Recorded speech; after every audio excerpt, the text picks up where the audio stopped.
Hello, আসসালামু আলাইকুম। Mango ice cream drink নিয়ে আসলাম এখানে। তো এই দেখতে কতটা লোভনীয় লাগছে দেখতে পাচ্ছেন। তো এটা বানাতে কি কি লাগছে, প্রথমে নিয়েছি আমি সাগুদানা। সাগুদানাকে 10 মিনিট ভিজিয়ে রেখেছি। 10 মিনিট ভিজিয়ে রাখার পর এটাকে ভালোভাবে আমি সেদ্ধ করে নিয়েছি। সেদ্ধ করে নেওয়ার পর তারপরে দিয়েছি কালার মিশিয়ে নিয়েছি। আপনি চাইলে কালার মেশাতে পারেন, আর না চাইলে মেশাতে দরকার নেই। তারপরে দেখতে পাচ্ছেন আমি এটাকে ছেঁকে নিয়েছি।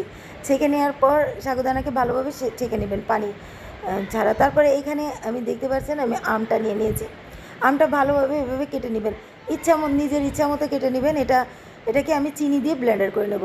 এই জিনিসটা স্কিপ হয়ে গিয়েছে। তো আমি আমটা ব্লেন্ডার করে নিয়েছি। তারপরে প্রথমে দিয়ে দেবো সাগুদানার একটা লেয়ার। তো সাগুদানাতেও হালকা একটু চিনি দিয়েছি, আর এখানে আমের ভিতরে একটু চিনি দিয়েছি। চিনি দিয়ে আমি আমের ড্রিঙ্কটা বানিয়ে নিয়েছি, পাল্পটা রেডি করে নিয়েছি। তারপরে দিয়ে দিলাম আবার সাগুদানার একটা লেয়ার। তারপরে দিয়ে দিলাম আম কুচি। তারপরে এইভাবে আপনি লেয়ার বানাতে থাকবেন আম কুচি। তারপরে এখানে আবার দিয়ে দিয়েছি চারপাশে সাগুদানা সুন্দর করে। তারপরে এইখানে নিয়ে নিচ্ছি ম্যাঙ্গো আইসক্রিম। তো দেখতে পাচ্ছেন আমি এখানে ম্যাঙ্গো আইসক্রিমটাই দেওয়ার চেষ্টা করবেন, এতে আপনি ড্রিঙ্কটা খেতে অনেক ভালো লাগে। তো দেখতে পাচ্ছেন আমি আইসক্রিমটা দিয়ে দিলাম। তো এই কেমন লাগলো আমার এই ম্যাঙ্গো আইসক্রিম ড্রিঙ্ক রেসিপি।